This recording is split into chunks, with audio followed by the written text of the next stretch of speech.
One. Welcome back to the Comic Book Bullies with Nerd is the New Bully. I'm your host Leroy, aka the New 52, with my co-host.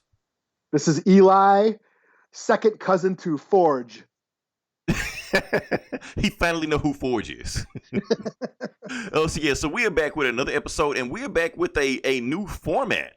I don't know if you listened to our last episode. We kind of left on a cliffhanger.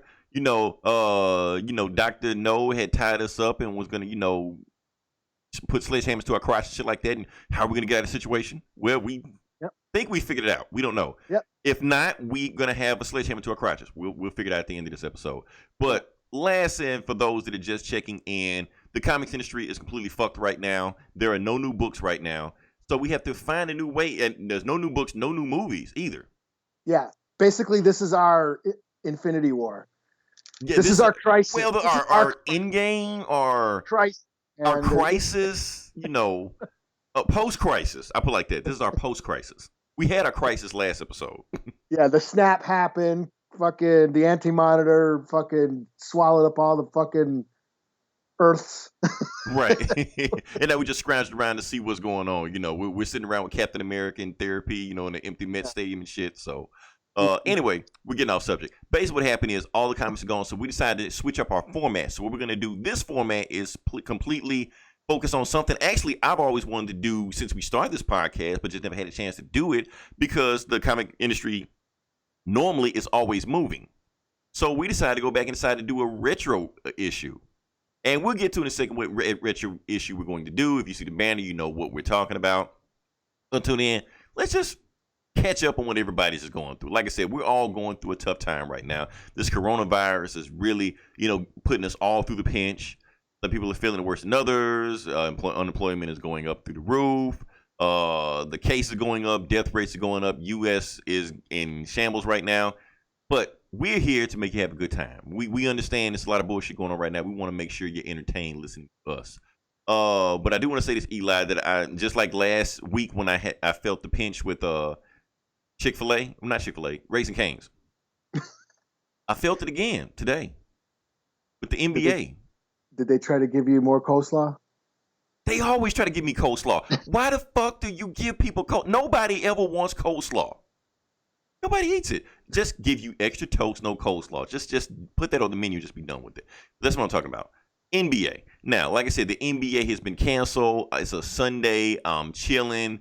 And normally when I'm chilling, I'll just have an NBA game playing in the background while I'm like reading comics or playing video games, whatever like that. It's just playing in the background. Can't do that today.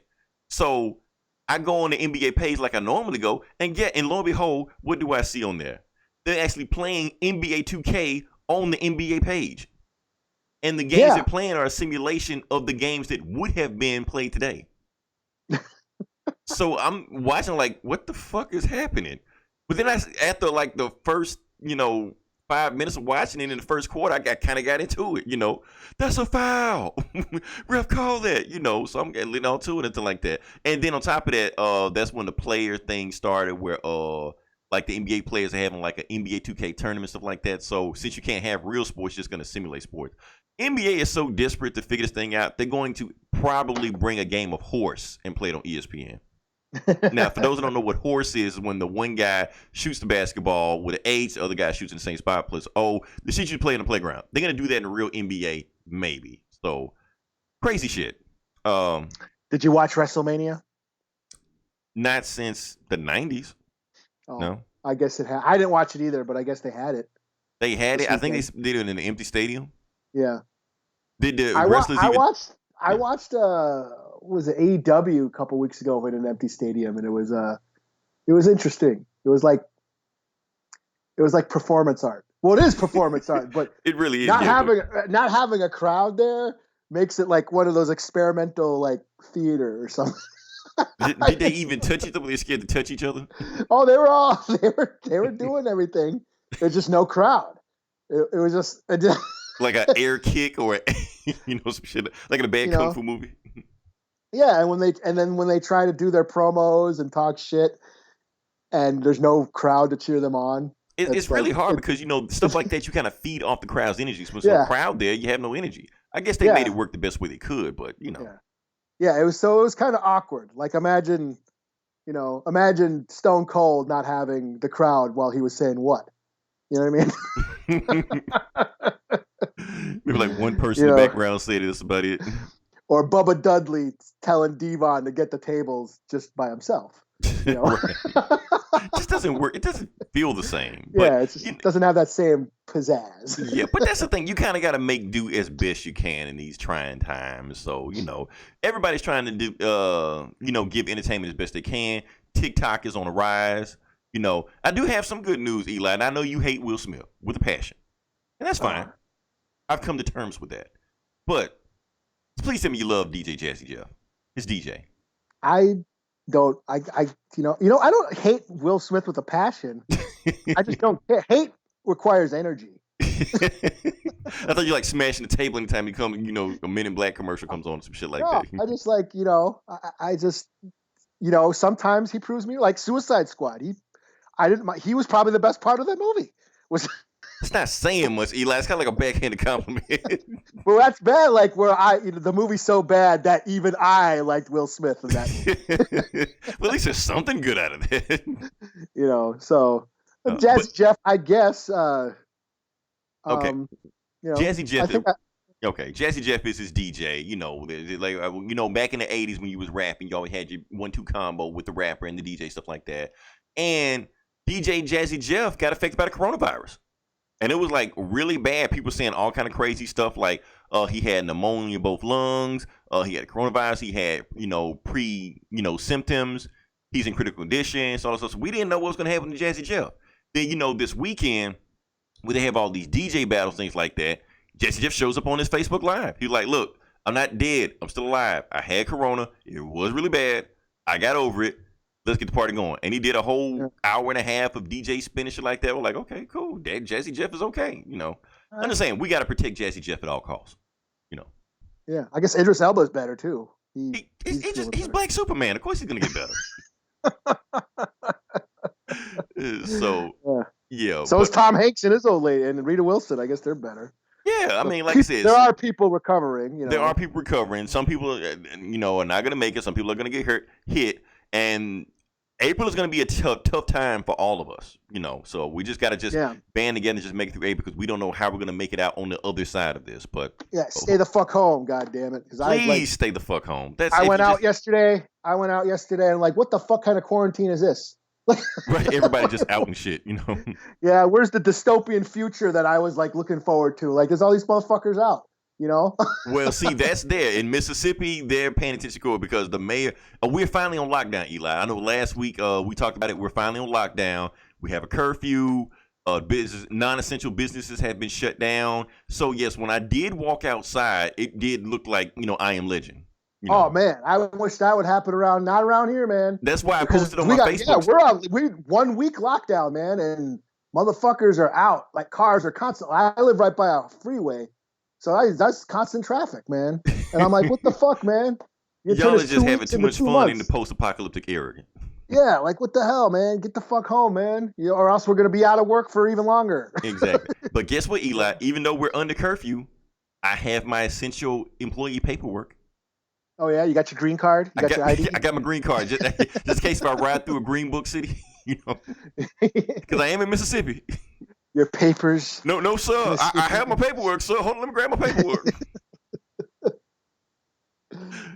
Oh man, I saw a meme the other day. It's like Django. It's like when you show the police, you have your employees' paperwork. You look like Django walking through the slave plantation. I do have a receipt. Oh man. What else we got to talk about? Can we move on past that? Sure. Okay, let's move on. All right, so like I said, we're making do the best way we can with this podcast. So we're completely switching the formats. So we normally move to the box office numbers, but there are no box office numbers. So I decided to do something a little bit different, Eli. I decided to surprise you. We're going to do the top 10 streaming numbers of movies. Ooh. Exactly. So we basically the movies that people stream right now. So Eli, I'm gonna test you on this one. So what is the number one streaming movie of the week? I don't know, Bad Boys? It is Bad Boys. Good guess. I mean, it's like 10 movies came out this year. It's not hard to guess. I just saw that because it popped up on my Vudu. It's like, hey, available now or whatever. Have you seen it yet? No. Okay. Like I said, I forgot. Hate Will Smith with a passion. You got like Martin Lawrence. I don't mind Martin. Martin's cool. Martin. Exactly.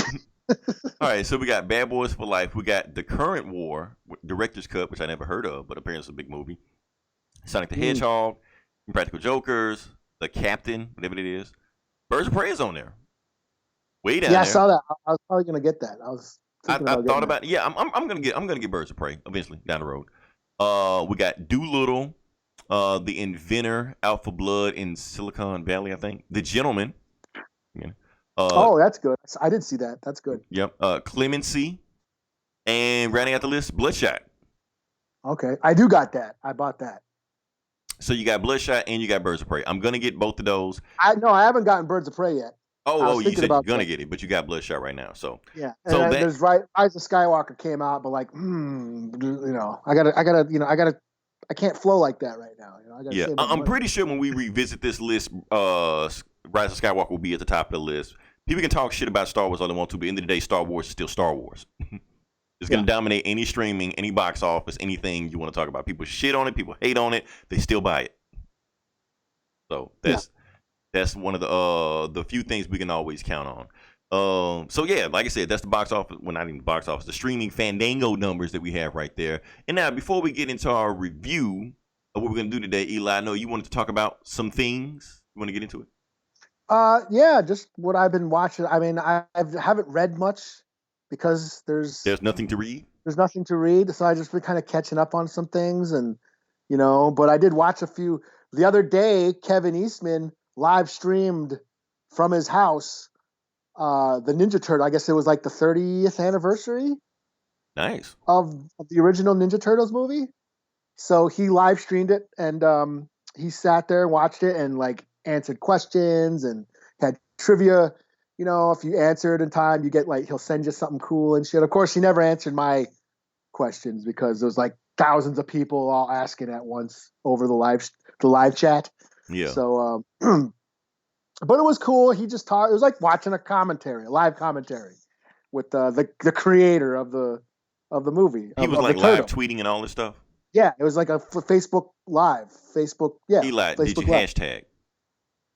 No. That's why. That's why he didn't answer your questions. Oh, really? Well, no, yes, it was on Facebook. Facebook. It was on Facebook. I thought you were supposed to. On Facebook. Okay, you said Facebook. Okay, my bad. I thought you said Twitter. Because if you're on Twitter, you have to put the hashtags every time. Otherwise, they're not gonna, pay attention. But that's what I was doing when I was watching Doctor Strange. Yeah, I was asking about like who came up with Goongala and all that shit, and really obscure shit. But they didn't answer mine. But one thing, and I hate to admit this, but fuck it, I will. I'll admit this on here. Just exclusive. This is an exclusive news. Ooh, okay. Yeah, while he was watching the movie, he ordered a pizza. Because Ninja Turtles pizza, Oh, why not? Okay. I feel like he was, what do you call it? Cross-marketing or? I guess he actually did. He says he's ordering from his favorite local spot, and he's promoting the local businesses, especially product during placement. That's what I was going to say. Yeah. He was a shout out to his local pizzeria, but he ordered his one of the trivia questions was, what's his favorite kind of pizza? And it was Hawaiian with jalapenos. Ew, that's disgusting. I think didn't they order it in the movie?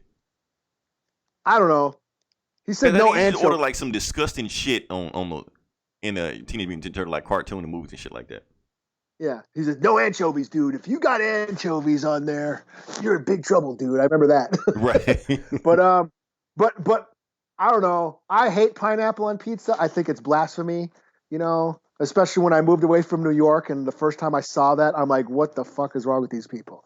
But watching that motherfucker eat that pizza. You watched? Ugh, that's disgusting. He was there eating. I was like, damn, that pizza actually looks good. So you know what I fucking did? I ordered a Hawaiian pizza with jalapeno. That's disgusting, man. So basically, the product placement worked. And I ate it. And well, okay. Where was your pizza from?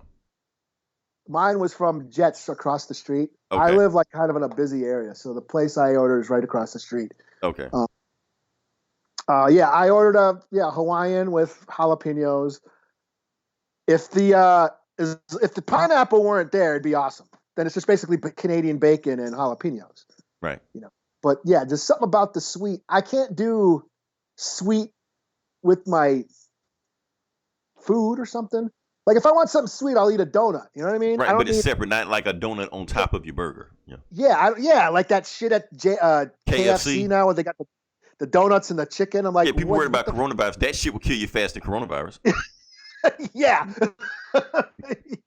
Yeah, in a country where we have an obese epidemic, Right. you know, let's throw a chicken between two donuts. Right. I have a triple But like bypass with a diet stroke. yeah, yeah. So just like I'm not like I'm just not a fan of it. So after ordering the pizza, Hawaiian pizza, which I hate, I really wasn't that moved. Like even though it looked good, I ate it and I was like, I was still pretty much. So my opinion didn't change on Hawaiian pizza, but I admit that's what I'm admitting to. I admit that I actually, on purpose, bought a Hawaiian pizza Because of Kevin Eastman. because I was watching Ninja Turtles. Yes, because I'm a fucking tool like that.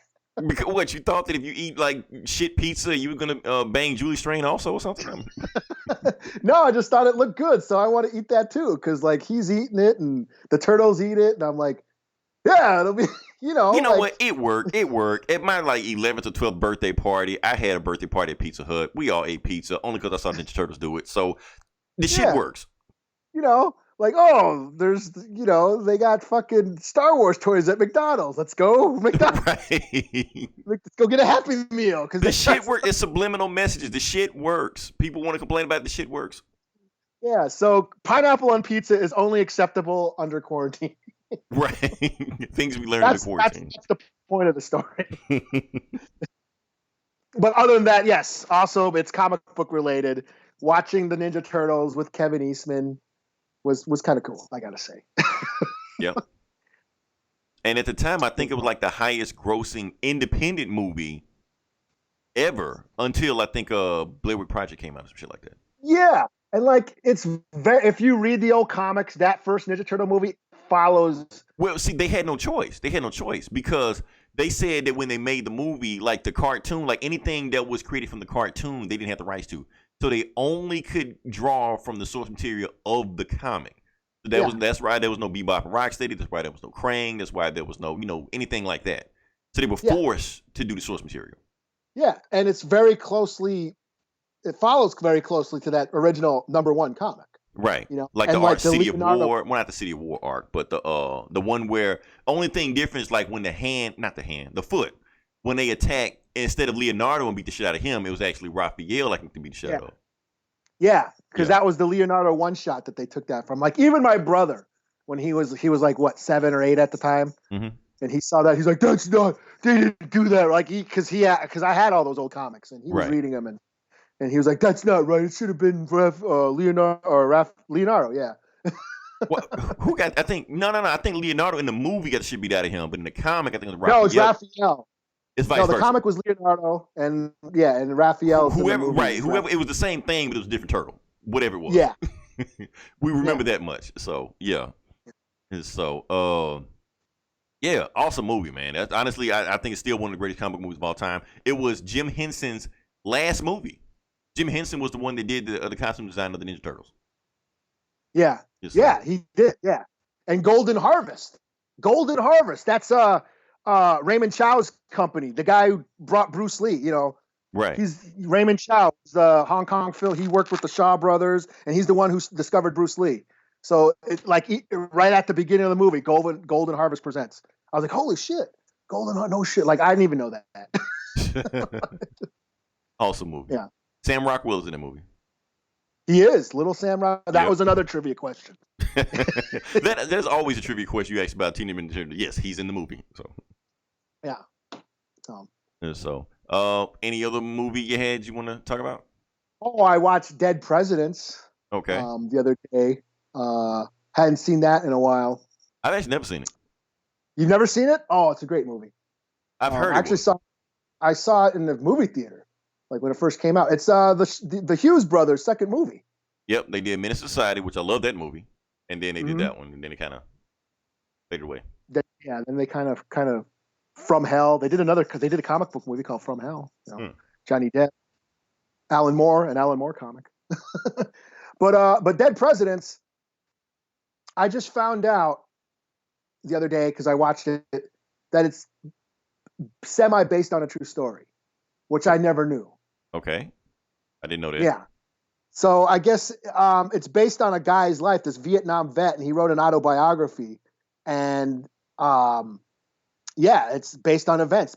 He went to Vietnam, he came back, he was struggling, couldn't get a job, and he ended up joining the Black Panthers, and they robbed. In real life, it was they robbed like a postal truck, like a mail truck full of like money. So, but that's what the movie's about. It's kind of like The Deer Hunter, where, Menace to Society is kind of like Goodfellas. Mm-hmm. This Dead Presidents is kind of like The Deer Hunter, where it's three friends. They're growing up in the Bronx. They go to Vietnam. They come back. They're dealing with the struggles and trauma of that, and he can't make ends meet. He can't hold down a job, and they end up plotting to rob an armored truck. And so that's what the movie's about, but it also had this big, strong comment on, Black war veterans, people of color war veterans that go and fight, for their country and then come back and they don't get anything. They Right. get their veterans benefits are cut off. They're like, they can't get a job. And let's No be one will honest with hire you, the military usually look for, people of color too. They look people of color first to recruit. Yeah. And I was like, so after watching the movie, I was like reading up on this guy that this was based on. And yeah, he actually talked about how even in Vietnam, when he was over in Vietnam, all the colored soldiers, they had the shitty jobs like cleaning out latrines and shit, while the white soldiers had, they were doing like paperwork and shit. Wow. So even over there, they were always the first ones to go out at night, on patrol. It was always like the colored soldiers going out on patrol, while the white soldiers got to hang back in the what do you call those, the bungalow things or barracks? whatever? Yeah. Okay. Or those underground shelters. What are they called again? I forget. But yeah, he talked about that, and then coming back from Vietnam, how difficult it was to get a job, and and just not being it, no one would hire him, how everyone shit on him. Like even in the hood, like he'd go back to the neighborhood and people were, this is all during the civil rights time, and how people in the neighborhood was like, you're a dumbass for going and fighting that white man's war and all that shit. Look what you come back and they didn't give you anything. You didn't get a goddamn thing when you come back. So he even got shit from both ends, right. And there's a scene in there in Dead Presidents where he's in Vietnam and and they just like had a battle and they're like on a recon crew and they're going through all the carnage, and they find one of those leaflets, and it's like some propaganda leaflet, and it talks about how like black men go home, this isn't your war, stuff like that, and of course his CEO is like, throw that damn commie bullshit away. All that shit. And then he comes back. It's Lorenz Tate. Lorenz Tate. He was in Menace to Society. Menace to Society. He was one of the big actors, big black actors from the 90s. He plays the main character. He comes back, and he can't get a job. And his girlfriend's sister, she's in the Black Panthers and stuff. And she's calling him. You're being brainwashed and all that stuff. So it was very like relevant, like as far as like what's going on today, but even back then, because it came out in the 90s, and this is right after the LA riots and Rodney King and all that stuff was going on, and and we had Desert Storm happen, so there was like, it was timely for that, it was like relevant for that time, but also now it's still like dealt with, poverty of and veterans of the Afghanistan, Iraq wars are, they're, my baby's mom and worked at the VA. You know, there was a hiring freeze. You know, they were kicking veterans off their benefits and stuff, and you know that stuff still happens. You know, so it was quite an eye opener watching it again, and like I said, just realizing that it was based on a true story. I was like, whoa. So I actually want to find this guy's book, you know, and check it out. Right. Seeing that he had all that in there. Yeah. And plus just the imagery of them, you know, they dressed up in black and they had they painted their faces white, like ghost faced, you know. Right. And that's how they robbed the armored truck and stuff like that. But yeah, Dead Presidents, man, it still holds up. I had a great time watching it, and you know, so check it. Cool. Okay. Anything else before we jump into it? Not that I know of, no. Okay. All right. So this is the part where we actually talk about the comic books, even though there were no comic books that came out this week. We just decided to make up a segment. So what we're gonna do is actually take it back to the 90s, actually to October 1991. Now we're gonna paint the time. Eli, the number one song in October 1991 was Mariah Carey's Emotions. Oh, damn. Yeah. And the number one movie of 1991 was Terminator 2 Judgment Day. I remember that. Yeah. T2. Now, trying to find out some other things like who was who won the Super Bowl, who won the NBA. I couldn't find all that shit news, stuff like that. Oh, one very important fact that actually plays into a factor of the review we're going to do is that 1991 was the year the wall fell. And well, actually not the wall fell, but the USSR fell. That's right. And it got away I from do communism, remember that. which will play a factor into the book we're going to do now. So the book we're going to do now is X-Men. Everybody loves X-Men, right? X-Men were the 90s. Except they sure Eli. were. Like Will Smith and the X-Men. Right. I knew I had to pick my battles with you, Eli. I knew I had, because I want to do X-Men book, and I want to do either this book or I want to do God Loves Man Killed. And I had to really think about which one, because I know I'm going to get one out of you.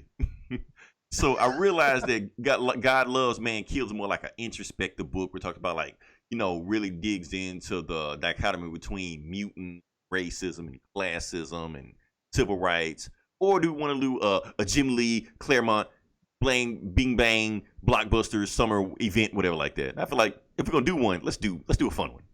You know. So the reason we're talking about this book is because, fun fact, X-Men number one, that the book that this one we're talking about is actually the highest selling comic book of all time. Of all time. There is no, this is the peak of X-Men. So 1991 is the peak of the comic book industry in general. It is the highest it has ever been. It's the highest it probably ever will be. It has never been that high before. And this is around the time when the X-Men cartoon came out. Yes. It was an X-Men explosion. Yeah. Yeah, I was 1991. I was a senior in high school, so I graduated in '92. So I was at the time. For me, I was already done with superheroes. You know, I was still reading the Punisher and Ghost Rider at the time, but I was reading Dark Horse. I had found Dark Horse, and I was reading Aliens and Predator and Sin City, and I was reading Heavy Metal magazine. So I was kind of done with superheroes. But my little brother, he was 8 or 9 at the time, and this was his shit. He had dyslexia as a kid, so he had a hard time reading. And comic books, he attributes comic books with learning, teaching him how to read.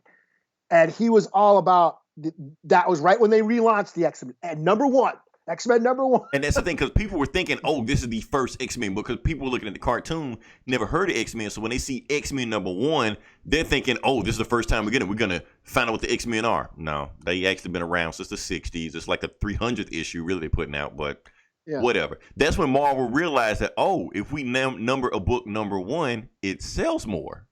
That's why they keep rebooting this shit over and over and over again, because it sells more. They just now figured that shit out back in 1991.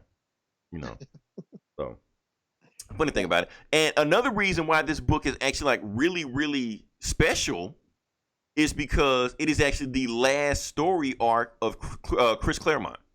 Now, the reason the X-Men are so popular are not because of Stan Lee. Everybody gives credit for Stan Lee for everything. Everybody thinks Stan Lee created the Marvel Universe in his mom's basement with a ruler and a pen. That is not true. He has several collaborations. The X-Men is actually one of his failed collaborations. He had the X-Men, ran the X-Men to the ground. They got canceled. It actually got picked up by other creators like Len Wein. Len Wein, creator of Swamp Thing. Len Wein, creator of Wolverine. You know, Wolverine, yeah. He's the one that brought the X-Men back to life. He did his thing, left, and then Chris Claremont came and had one of the longest runs of any comic creator ever on any book. From 1976 till 1991, he was the only X-Men writer. That was it. So every story between then was him. Dark Phoenix Saga, Days of Future Past, anything you can think of, Mutant Massacre, anything. It's all him. So that's why this is a big deal right here. So this is actually his swan song, and I talked more about why this is the ending of him for this book. Now, one thing I do want to talk about before we jump into this review, Eli, is that the X-Men are kind of special for me because I'm one of the few people that actually was reading X-Men or knew about X-Men before the cartoon ever came out. So I knew who all these characters were. So when the cartoon came out, it exploded. My classmates were going crazy about it. And like, hey, he's that kid to read comics. What's going to happen on the next episode? So they asked me, like, who's this character? What's going to happen there? What's his backstory? I would tell them what's going to happen on the next episode. This shit happened. And they're looking at me like I'm fucking, Nostradamus or some shit. Because I've already read this shit. And like I said, my little brother was all, the toys. Right. The cartoon, the comics. He devoured that shit. Yeah. And and they were just around. Like, I kind of stopped. I wasn't following comics as much as I would. I started smoking weed. So my money was going towards other things. So I just didn't have the funds to follow comics like I had been. But my mom was buying my little brother all this shit. So he had all these comics, and I would bored on the shitter, grab one of his X-Men, grab one of his X-Force. Cable, he loved Cable. He loved X-Force. He loved Warpath. I thought he was corny, but he loved him. But like I said, I was a cynical high school kid. He's a little 8-year-old. Like, and I get it. You were into different types of comic books. You weren't really into the mainstream superhero, because X-Men at the time, like the book we're about to read, this is as mainstream as you can get. This is pure, uncut, straight into your veins, chop it up and snort it X-Men. You can't get more pure than what we're about to do right now if you're into X-Men. Yeah. So I think we should just jump into the review. I think we, reminisce. And this was huge. This was huge at the time. This was huge at the time. Because even because even me, I was like, oh, they're rebooting the X-Men. And yes, Jim Lee's drawing them, and it looks really cool. Maybe this will be it. Maybe this will be my finally I'll get into the X-Men. So even back then, I said, I'll give the X-Men another try. Because the X-Men were like, if you had read the X-Men before this book, they were doing all kind of crazy shit. They was in Australia. They thought they were dead. Professor X was in space. They were just all doing all kind of wild shit. So they actually brought it back to basically the basics. So everything they were already huge before this shit came out. Right. That's the thing. Like, this is what people remember of the X-Men. This is it. This is like the tip top peak of X-Men. This ain't Jonathan Hickman. Oh, let's deconstruct it. No, this is boom, them, the X-Men. Yeah. So I think we just jump into this bad boy. Okay. All right, let's do it. So I'm trying to see how we're gonna do this review. Do you want to do it like we normally do it? Like I do issue 1, you do issue 2, I do issue 3? No. Maybe not. Okay. Okay. It's all blurring to me. All blurring. I don't know which one is which. I was just throwing out an idea. It's cool. It's cool. We got shot down. That's fine. We're gonna roll with this bad boy. All right. So the book starts off out with a heist. So apparently some people have stolen a SHIELD space shuttle. They're on the run. They're flying into outer space. They're being tracked by 3 other SHIELD spaceships. They was able to shoot one down, the 2 other SHIELD spaceships and going into them. They get into this big dogfight in the middle of space.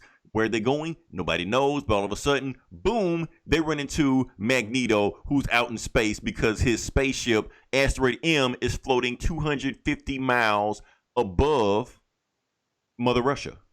Nobody knew that. Nobody knew that. He was just hiding out the whole time, just chilling, just not bothering anybody, just keeping to himself. He sees these people invading his airspace. He's like, what the fuck are y'all doing? And they're thinking they're gonna, Magneto's gonna kill him. He was like, no, I'm not gonna kill you. I'm not some kind of terrorist. I'm not some kind of bad guy. What I'm gonna do, I'm gonna take you back to where you came from and just tell whoever sent you, leave me the fuck alone. They were like, no, Magneto, don't do that. We're your worshipers. We're your flock, your followers, your acolytes. Now, keep in mind, the acolytes is a big deal because in the 90s, they become a real pain in the X-Men's ass. Let's keep going on with that. Mm-hmm. So Magneto's just like, okay, well, he decided to take him hostage and just take him back to Asteroid M while they're doing that.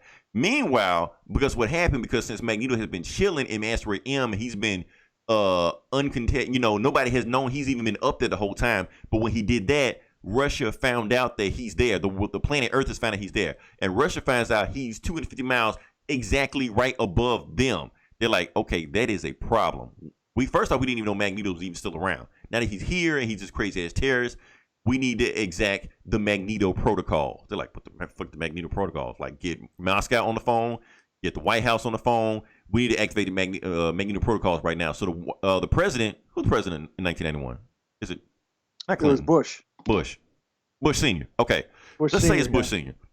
Bush Sr. is having a conversation with his senior advisor, Nick Fury, I guess.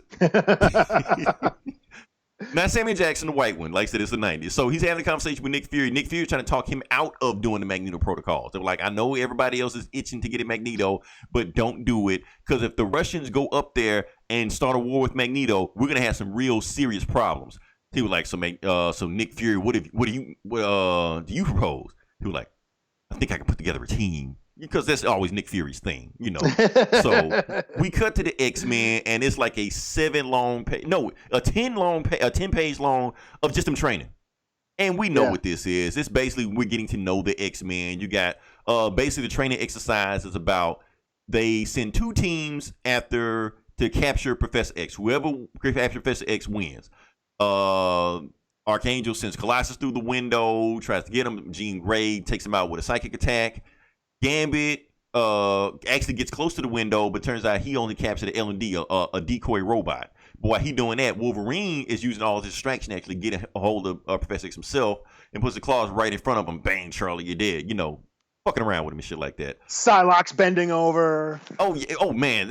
Jim Lee loves Psylocke. I realized that. He loves drawing her. You can tell who his favorite is. But anyway, Wolverine wins the contest. He decides to go smoke a cigarette. Oh, fun fact.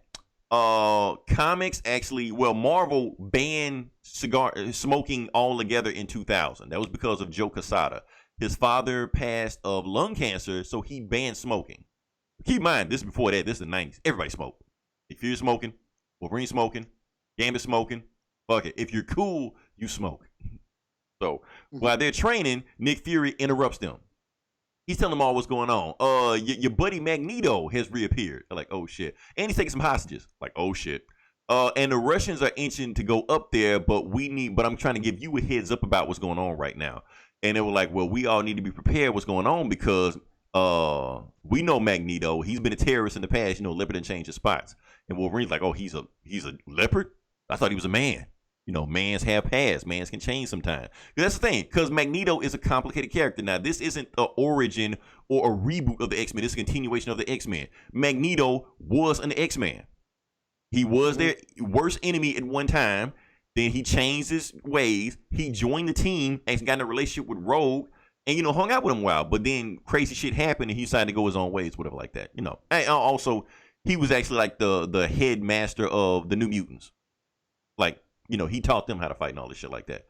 So there's we just need to be prepared in case some crazy shit happen. While they're doing that, Magneto is back on Asteroid M talking to the people and shit like that. That he's not holding them hostage. He's basically treating them like guests. Y'all chill, y'all hang out, and nothing's gonna happen to them. But they're fighting amongst each other because you got humans, the SHIELD agents fighting against the mutants that snuck on the board. And one of them actually shoot one of the mutants on board, and the blood's splat all over Magneto, stuff like that. And the girl mutants is like, "Save us, Magneto! Be our savior!" And Magneto's just fucking pissed. So he makes the dude magnetically raise the gun to his own head, shoot him in the head. Like, oh shit! So Magneto's just like, okay, I killed one of the SHIELD agents. They're not gonna be too happy about this. When they find out, I'm gonna have some fucking problems. So the main mutant on the Acolytes team name is Fabian Cortez. Now keep in mind, Fabian Cortez is also a pain in the ass that's in the X-Men comics later on down the road. Fabian Cortez tells Magneto, "Look, Magneto, you're the baddest motherfucker we ever met in our life. You're cool, but when they find out what you did, they're gonna come. Now, yeah, you can stop something like that, but we need to make sure that they have plans, but they don't even think about coming to you. Like, well, what do you think I should do? I have a plan." So Magneto decides to now. Back in the 80s, 70s, something like that, Magneto, when he was like full on mutant terrorist and shit like that, he blew up a submarine, killed everybody on the ship and shit like that. And that's one of the reasons why he had now, because they're kind of looking for him for murdering all those people on there. But that submarine had a whole bunch of nukes on there, so Magneto decides to find this submarine, use magnetic powers to raise it back up to the surface and steal all the nukes. While he's going there, the X-Men find him. Some of them try to have a conversation. The other ones just say, "Fuck it, let's just fight his ass." So they just start fighting. Psylocke kicks the shit out of him. B starts, punching him. And Wolverine's like, "Fuck it, I'm just like the shit out of him." So Wolverine actually like tags him pretty good. Cyclops blasts him to the next room, and blasts him actually into the submarine. When he's in the submarine, he sees nothing but like dead bodies and skeletons, shit like that. And he realized that's what he did to those submarines. He knew he wasn't faced with the mortality of what he caused. And the last time he was surrounded by dead bodies and skeletons like this was the last time he was in, the Nazi death camp. So now he's realizing he's become what he's hated. But the X-Men is still coming after him. Wolverine's like on full-blown berserker mode, like, I'm finna end this shit. I'm finna put all 6 of my claws in Magneto's chest. He uses magnetic powers, throws Wolverine away, because he's not trying to kill the X-Men. He's trying to just going about his business. Takes the nukes, fly off into space. Rose is like, "Okay, all of you guys are stupid. I'm going to have a conversation with Magneto myself." She flies off into space with Magneto. Well, as high as she can go. Not quite space, high she can go. And she just has a conversation with him. She's like, "Magneto, look at what you're doing. They think you're the boogeyman. Everything they say about us, they use you as an example of how evil we can be. And you're acting exactly how they think you are. That's why everybody's freaking out." And Magneto like, "What do you want me to do?" They're like, "How about you just come down, have a conversation with everybody, talk to you." And while she's doing that, the Russians have already fired on Magneto because he's in their airspace. But instead of firing on him, they fire on Rogue. And Magneto's like, "Rogue, well, there's your answer. That's why I can't, cooperate with everything that's going on. I try to be good. I try to do everything Charles wanted me to do. And this is the shit that happened. So I'm finna let them know not to fuck with me." And what he does, he sets off a nuke in space, in the atmosphere. Now, the nuke doesn't destroy anything, but since it's just a huge ass EMP, it pretty much just knocks out all the power in Russia. So, and then he flies off to space, and he's got the nukes just floating around asteroid M, just in case if anybody even tries to fuck with him. But the thing is, his fight with the X-Men kind of left him wounded. The slashes that he got from Wolverine, and we got sliced by Cyclops. He's feeling it, so he passes out. Fabian Cortez is like, "You know what, Magneto? You rest. I'm going to heal you just like I did my sister, even though she got shot. But while you're resting, I'm going to take up the cause in your name."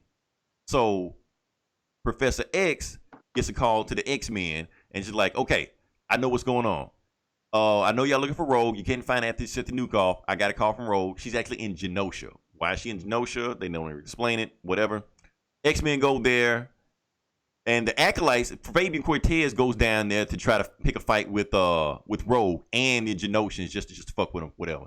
X-Men beat the Acolytes, and before they can do anything, Magneto finally wakes up and comes back to the Genosians and say, "Hey, leave my Acolytes alone. I know there's some dumbasses. I know they did this shit without my permission, but you don't touch them.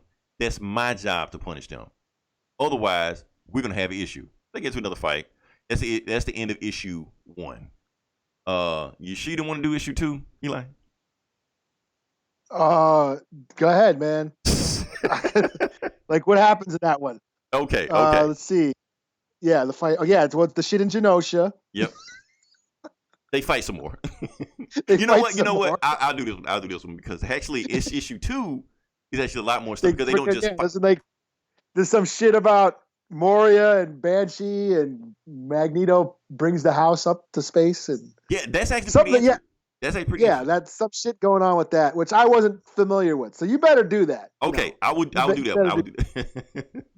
I would do that. Okay, so issue 2, actually, what happens is that so the X-Men at the last issue, X-Men beat the shit out of the Acolytes, Magneto shows up, beats the shit out of X-Men. And not only this, he got another acolyte just pops out of nowhere named Chrome or something like that. He stops all the X-Men one shot. He takes all the X-Men up to Asteroid M also. So now all the X-Men are hostage. And then Professor X is like, oh, he took out my X-Men. I need to have a conversation with Moria because he can feel something is up with Moria. Like something, why is she tripping out? She's in a cabin getting drunk. She's just like, I gotta tell you what happened, Charles. I really fucked up this time. She's like, what'd you do? What'd you do? And Magneto's standing behind her like, yeah, what did you do? Like, oh shit. Because I think you trying to say you had something to do with me. And then she floats him in, and then he takes the cabin and floats into space. You're like, don't worry about your X-Men coming for me because I'm floating in space and I want to have a conversation with both of you two by myself. So I'm going to ask you again, Moria, what did you do? And if you don't answer my question, I'm going to kick Charles out of this cabin and throw him in space. You got 3 seconds. 1, 2, and then she says what happens. Okay, so I'm going to give you a little backstory about what happened in the X-Men because of some of the weird shit also. Magneto was turned into a baby one time. Now. Yeah. Okay, there's a reason behind that. In story and outside the story. You know how Magneto was born like in the 1920s or some shit like that, and World War II, and now we're in the 90s, but he's still all like abbed up and still looked like the sexiest man alive, shit like that. Okay, so they had a problem with Magneto getting old even back then in the 80s. So like, okay, we need to like de-age him. So some weird ass alien mutant or some shit like that turned Magneto into a baby. You know, he went to Moria McTaggart's island. She raised him for a little while, and then somehow he got turned back into an adult. But he didn't get turned back into his like regular age. He like turned into like a prime age. Like, so that's why he looks like he's in his 20s or his 30s and shit like that. You know, abbed up, 6 feet, whatever. You know, even though he's really like in his 60s or 70s or shit like that. So that's how they got around that shit in the comics. You know, but what Moria McTaggart said, what she did, is that yes, when Magneto was turned into a baby, she altered his DNA. Now, the reason she says she altered the DNA because she says she looked into his genetic code, and somehow because he's such a powerful mutant that anytime he uses his power, it creates like a chemical imbalance in his brain. Basically turns him into a sociopath. That's why he's so fucking crazy. So she decided, since he's a baby, if I can just rewrite his code and correct that chemical imbalance, I can make him good. So Magneto didn't like that shit. Basically, she played around with his genetic code and made him docile, and basically, you know, even though he was always a bad guy, basically anytime that he was good in the 80s is because of the bullshit that she did. That's what he thinks. He flips out, almost kills her, but he was like, you know what, I'm not going to kill you, Moria. What I want you to do is the same shit you did to me to make me docile, uncomplacent. I want you to do the same shit to the X-Men. Make them docile, complacent, and make them obey me. No, I won't do it. I wasn't asking you.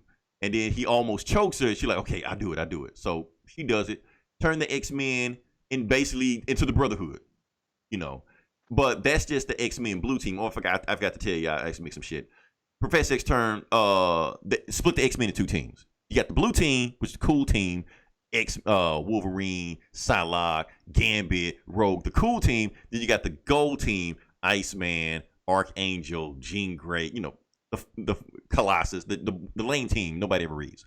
So the lame team is on the ground, you know, and Jean Grey is running like simulations and shit like that. And she ran 10 straight simulations about how they're going to go and take the team to go rescue them, and they get beat every single time. And then Forge walks into the room. He's just like, I got some news for you. He's like, wait, we got beat again? What are we, the Mets? You know, because the reason they're getting beat. Forge is on that team too. Forge is on the lane team, right? Yeah. So awesome. That's awesome. That makes me feel just great. They're like, you're on that team, okay? Because the reason they get beat over and over again is because they're like, okay, yeah, we can beat the blue. Because the lane team, they're called the gold team. They're the gold team. So the gold team is like, yeah, we can beat the blue team. We can beat the acolytes. If we're lucky, we might can beat Magneto. But all 3 of them together all at one time, we can't beat them. It just can't be done. So what do we do? Well, we got to come up with a plan. But while they're doing that, Forge basically, I got a phone call from Nick Fury. You know, Nick Fury, and for some reason, Nick Fury is all 90s up this time. He's got pouches, guns everywhere. Yeah, I totally thought that was Cable first. They made him look like Cable, so it's like, why do you look like Cable? Yeah. And why are you holding a gun when you're in the UN? You're not going anywhere. You're just at work. But anyway, Nick Fury gives him news. And he was like, okay, I know y'all have problems. I know the blue team, the cool team, has been kidnapped. And you guys suck because you're the scrub team. But we got problems. The Magneto Protocol has been activated. So what the hell is the Magneto Protocol? Okay, so the Magneto Protocols, the Russians had actually developed basically like a mini Death Star, a planet killer. They didn't tell anybody. They just made it. And they deployed it into space. And they're going to aim it directly at Asteroid M. And it's basically like the power of mini nukes. And when they shoot at Asteroid M, it's going to kill everybody on that, in that base. Magneto, Acolytes, X-Men, Moria, everybody going to be gone. And it can be activated. And that's an actual reference to real life Ronald Reagan Star Wars. Star Wars, right. Okay, so tell me about Star Wars. Yeah. So Star Wars was Ronald Reagan wanted to equip satellites in space with nukes. What? Why did I know that? Yeah. Oh, yeah. He called it Star Wars. Okay. He made it sound cool, but not really how fucked up this shit sounds. Okay. And he, I mean, officially it never happened. They never did it, but they actually went to that summit where him and Gorbachev, Miguel Gorbachev, who was the prime minister of Russia at the time, and they had the peace summit or whatever it was called, where they were going to okay, we're going to not make nuclear weapons anymore, because this is back in the 80s when that threat was real. Right. And we have so many nuclear weapons, we can blow up the world like 10 times. Yeah. That's how much nuclear weapons are on Earth. We can blow up the world 10 times. We don't have enough ventilators, though. Right. Doesn't make any fucking sense. That's the crazy thing, right? Yeah, we got enough bombs to blow the shit out of it, but we ain't got ventilators for everybody. But anyways, those talks broke down because Reagan wanted his Star Wars satellites. So they never came to an agreement. So that's funny that when I saw that, that's what that reminded me of. The Russians have their little mini Death Star. Right. But the thing is, because of the threat of Magneto, both the USSR and the United States agreed on Death Star. Even though they didn't tell them they had a Death Star, they agreed on the shit. They were like, you know what? Kill Magneto. Because the thing is, here's the reason they hate Magneto. And this is the parallel that I started realizing. It's not because Magneto is powerful. He is the most powerful mutant. But because he can inspire others to believe they're powerful enough to overthrow the government as it is. Because the fact that he's a symbol for an underclass, they have to take him out. They have to assassinate him. I thought that was, Because Chris Claremont was always making a comparison with Malcolm X to, Magneto. I'm like, that's a pretty good comparison right there. Yeah. Anyway, that's issue 2. That's done. Yeah. Last story of this arc. And they pretty much put on there the last issue of Chris Claremont. This last issue he's going to write. So the lame team, the scrub team, the gold team. So they realize how they can how they're going to get to Asteroid M without Magneto finding out they're there. What they do is that they get a glider, not a plane, a glider that doesn't fly anything like that. And Storm uses her power to fly them as far up to the stratosphere as they can until she gets to the point where there's no more wind. So the rest of that way, Jean Grey uses her power to get them the rest of the way there. And she used like a tractor beam and load them up there. And since the whole thing is made out of plastic, Magneto can't sense them and let them know they're there. So when they finally get to the base, they sneak on, but the X-Men are already ready for them. The Acolytes are already ready for them. Magneto's already ready for them. They beat the shit out of them. But some weird shit happens. The X-Men start fighting the lame team. Like the blue team start fighting the lame team and start fighting the Acolytes. They're like, why are y'all fighting both of them? Because what happened is that Moria Mataga, when she switched their DNA, what she was trying to tell Magneto from the beginning is that when she switches DNA, you can't make somebody do something they don't want to do. So when the blue team start fighting the gold team, they realize, I don't want to fight you because you're my family, you're my friend, all the stuff like that. Now the Acolytes, fuck them, I'll fuck them up, And that's what you're trying to tell Magneto, I didn't make you do anything against your will. That's what inherently, you're a good person. You did what you wanted to do. If you really didn't want to do all that good shit, you wouldn't have did it, and nothing I could have did to do it. And he was like, well, I kind of see your point, but the thing is, I've seen so much fucked up shit in my life, I can't be a good person. Like, yes, Charles see all the good stuff in people, because that's what he wants to see. But everything I've ever seen is bad. I went through Nazi death camps. I'm a mutant. I've seen the human race hate people because of the color of their skin, because of the god they choose to worship, or just because they got an extra gene in the DNA. I've seen all this stuff before, and people hate me just because I'm so powerful. So just because people can't see the good in me, I can never be one of you X-Men. I can't look at life the way you do, Charles.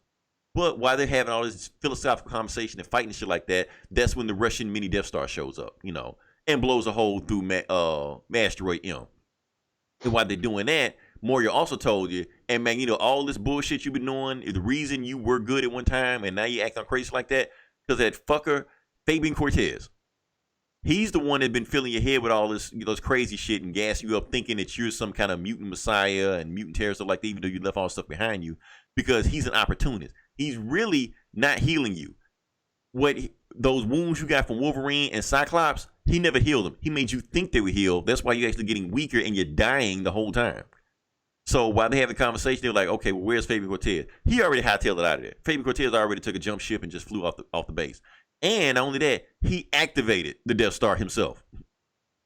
And not only did he activate the Death Star, and all those nukes that Magneto stole and have in front of Asteroid M that he told him to get, he tried to activate that shit too and also blow up Asteroid M.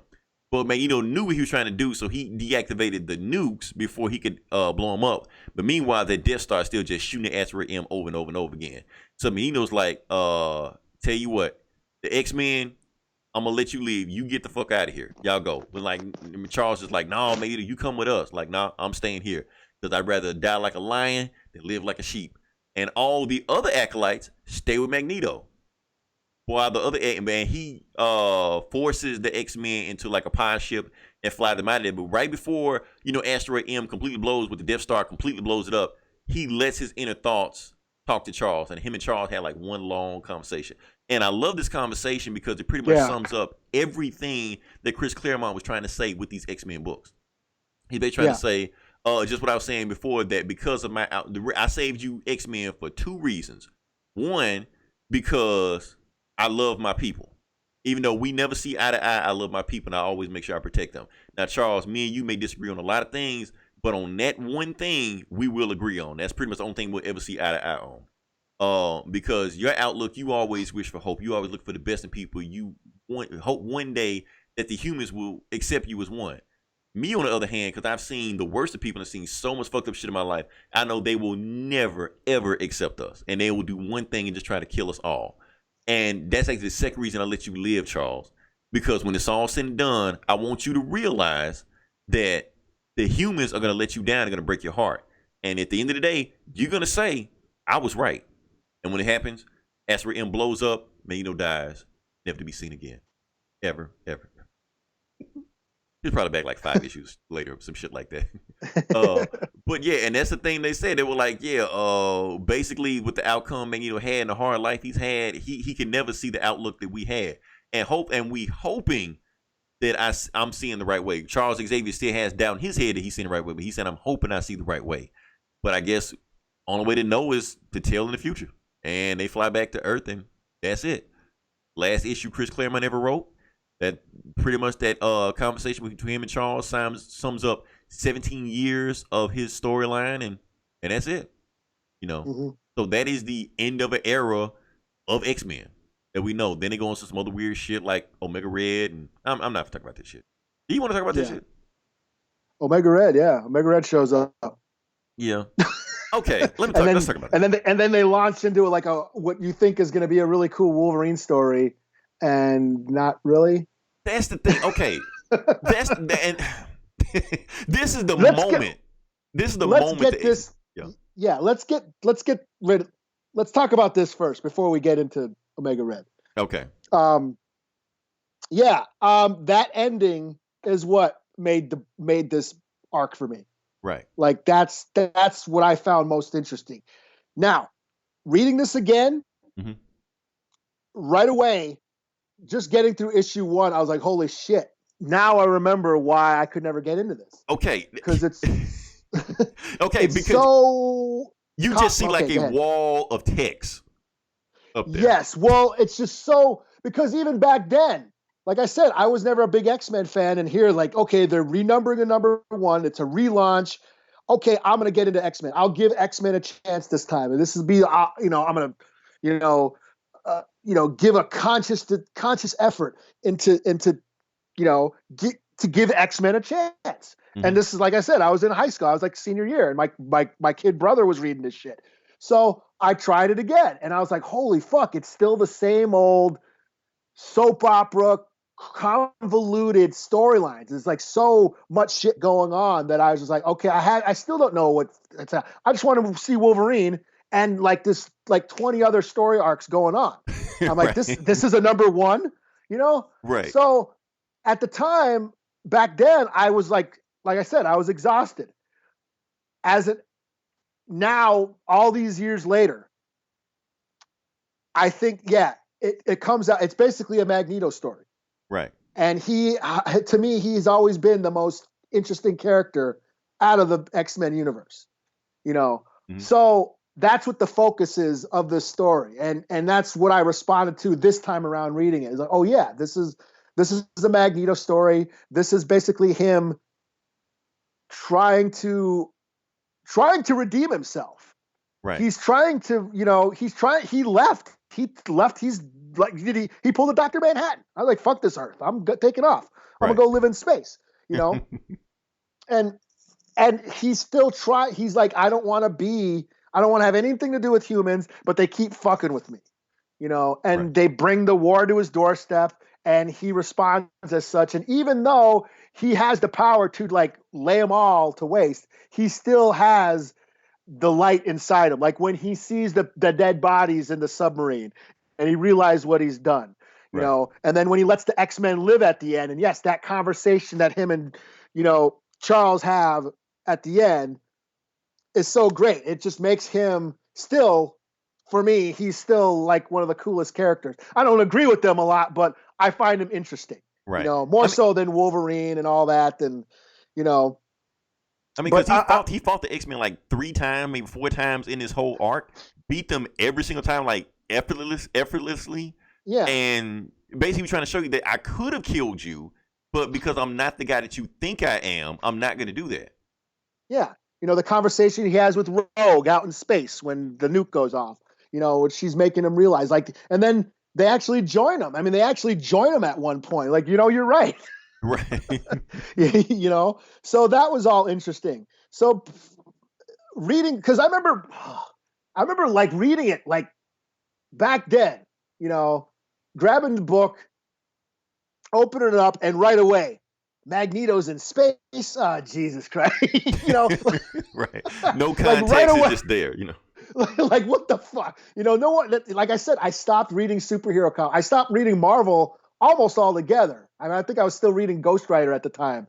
Right. But, I wasn't following really any Marvel comics. So, when I pick up this first X-Men book and Magneto's in space, I just like, ugh. Okay, see, that's where you were like, oh, Magneto in space. See, I was like, oh, shit, Magneto's in space. Just had the exact opposite for me, Yeah.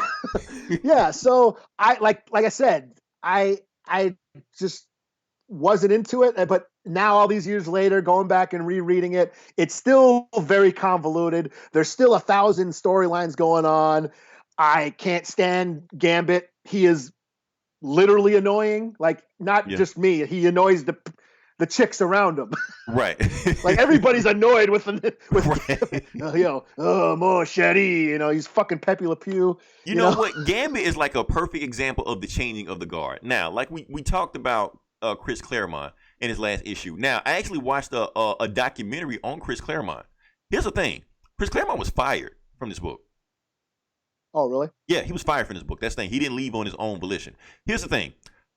Chris Claremont had wrote 17 years of X-Men. He never wanted Magneto to be a bad guy. In his run up until this book here, Magneto was slowly coming from a bad guy to joining the X-Men, to training the mutants, and the way he wanted to end the X-Men story was Charles Xavier is going to die, and Magneto is going to take his place and become the head of the X-Men. That's what he wanted to do. He wanted to have a complete redemption arc with Magneto. However, when that cartoon hit and those numbers came, Marvel said, I want you to give me a big grand X-Men book and make Magneto the bad guy. He's like, make me no bad. I just wrote 17 years of trying to redeem Magneto. I don't give a fuck. Fuck all that. Make him bad guy. I'm like, fuck. So he wrote the story and he fired him. Yeah. Because, and another thing, because like I said, he had this big wall of text thing like that. And see, this is one of the downfalls of the 90s. Chris Claremont is a great writer. Jim Lee is a great artist. But in the 90s, they felt like the art was selling the book and the writers was just getting in the way. They like, as long as we got Jim Lee or Tom McFarlane or, you know, Rob Liefeld drawing the books, it doesn't matter who's writing these books. They're going to sell no matter what. And to a point, they were kind of right at the time. You know, because here's the thing. Okay, I was saying this was Claremont story. We broke the story down, had a lot of subtext into it, you know, had a lot of meaning to it. However, those next 4 issues in this Mutant Genesis book, I know you didn't read all of it, Eli, but you know where it's going.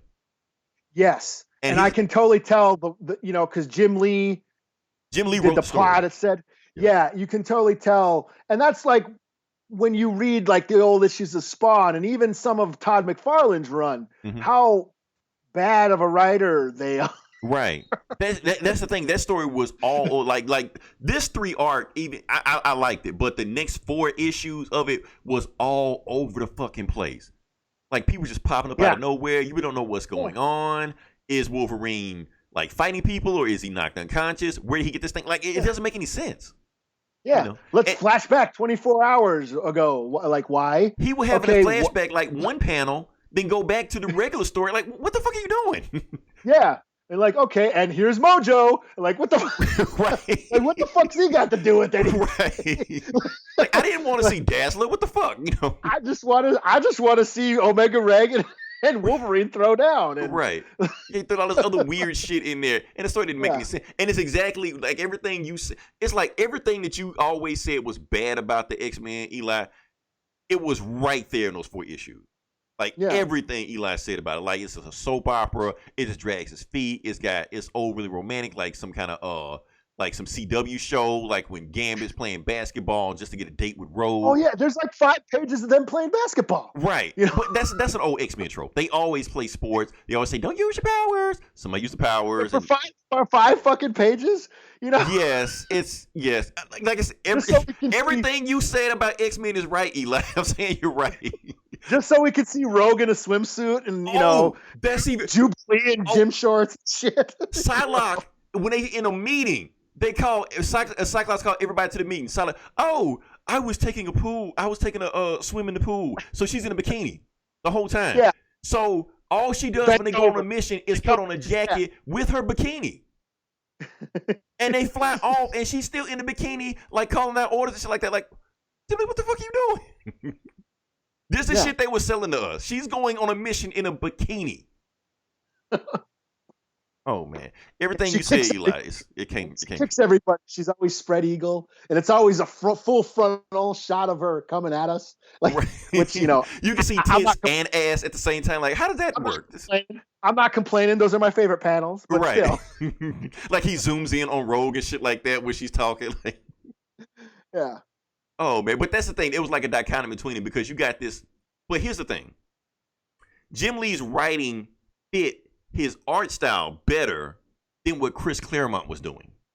Because Chris Claremont was trying to tell this real intricate story of political intrigue, you know, redemption story. But with Jim Lee's art, it kind of clashed. Yeah, because Jim Lee's art is awesome. The art is. I mean, Jim Lee is just awesome. But does it fit? That's the thing. Does it fit the story Chris Claremont was trying to tell? Yeah, that's where it gets a little convoluted because you can tell Jim Lee is just cramming even his art. With his art being as good as it is, it's just so much shit. Like it's a good thing I read this on digital, because I do the guided view, so it would zoom in on the panels and stuff. Yeah, zoom in on which order because I was like, if it didn't do that, I'd be lost on which fucking panel to read first and all. You know what I mean? Especially when you do the big double splash page and it's just 1,000 panels of, you know, and then little thought bubbles and conversation. Like, okay, where am I reading? Right. What do I? what order does this conversation go in, or I'm gonna get lost. And that's the thing, like they're having action panels and just word bubbles, just walls of text bubbles. How are you talking that much in an action scene? And thinking at the same time. Right. Like what the hell? Narration. Yeah. Their narration, yes, with all the fury and power of his fists, and they're like, I get it, dude. He's punching. Right, like, you can see him punching. You know, you don't have to explain how badass his fists are. Right, and that's the thing. Like, I feel like Chris Claremont and Jim Lee were clashing together. I don't know how I feel.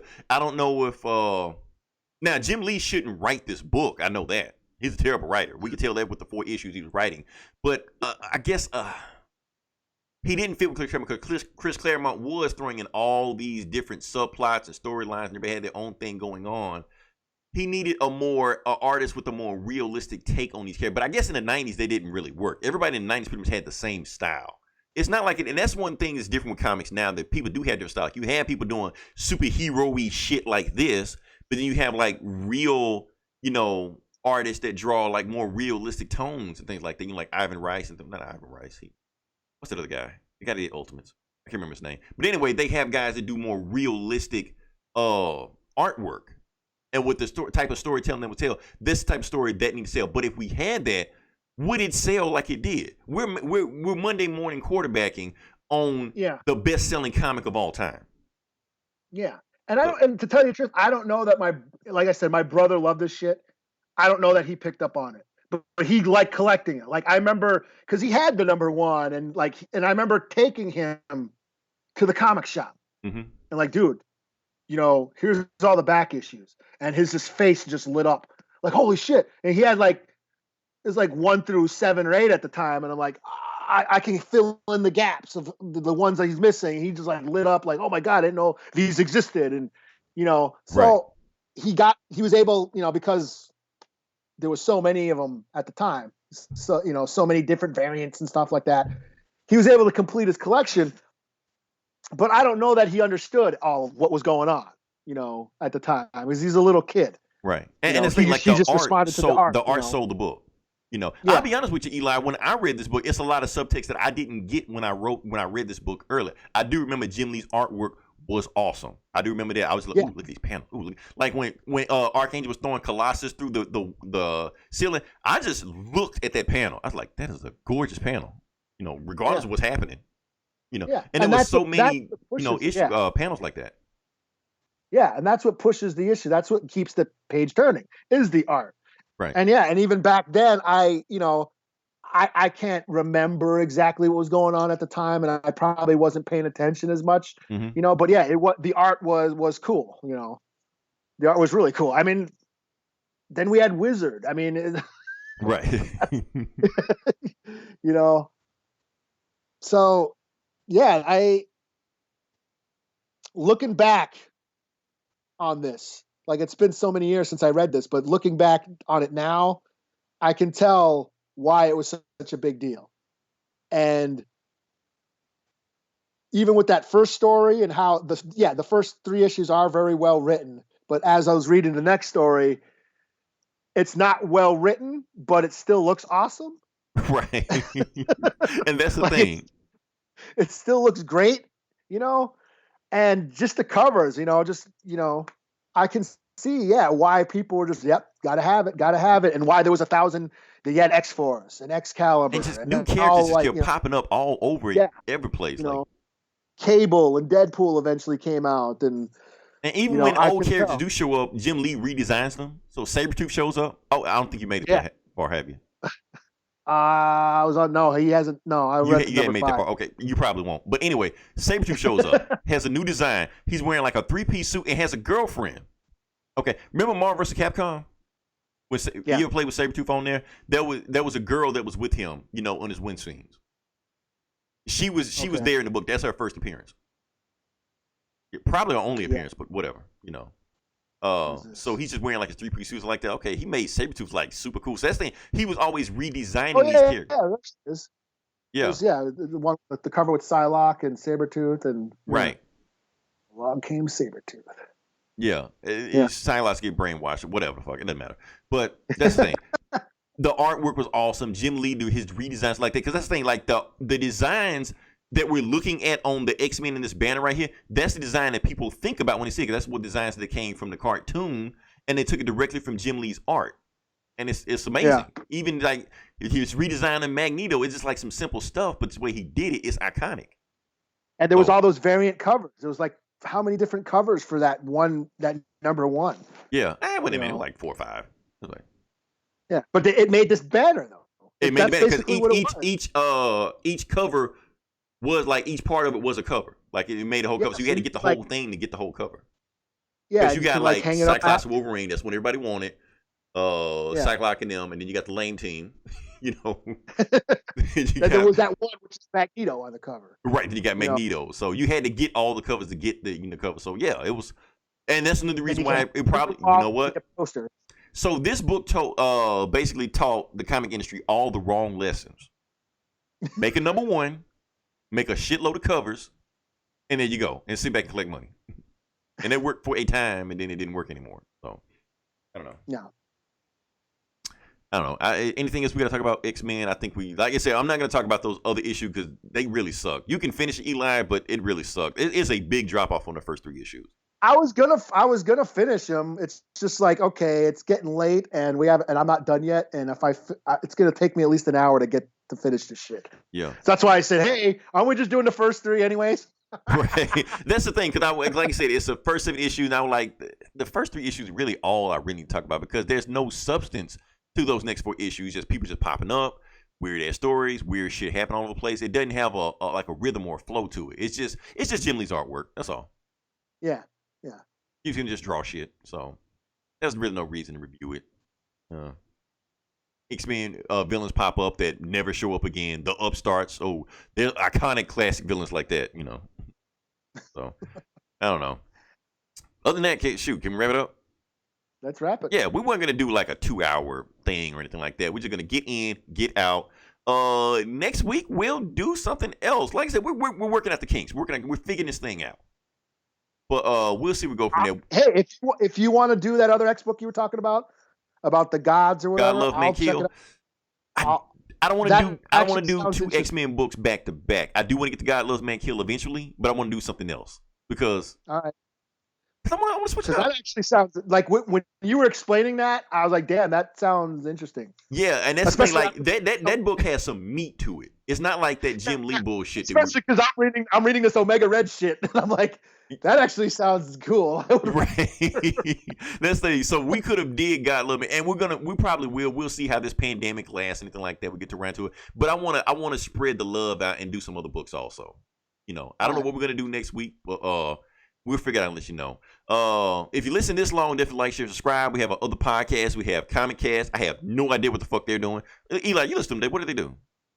I didn't listen to them yet, but they were doing Ghost Fleet. I know it's an old Donny Cates book and Daniel Warren Johnson book, which is actually cool. Okay. I actually wanted to listen to see what they had to say about it, but I didn't get a chance to. Okay. But yeah, that's what they did today. I know. Okay, cool. We also have Get Valiant. We have This Geeks and Comics. We also have Hoodoo TV. We also have Instruments of Destruction. Whole bunch of shit. Just check it out. What's that wrestling podcast? I think it's Council of Wrestling. Yeah, we got that one too. Next week we'll come with some more shit. We're gonna do another retro book, but we don't know what retro book we're gonna do yet. We're gonna take a poll between ourselves, not with you guys. We don't give a shit what you think. We're gonna review what we want to review. Until then, this is Leroy. This is Eli. We'll talk to you guys next week. Same bullet time, same bullet channel.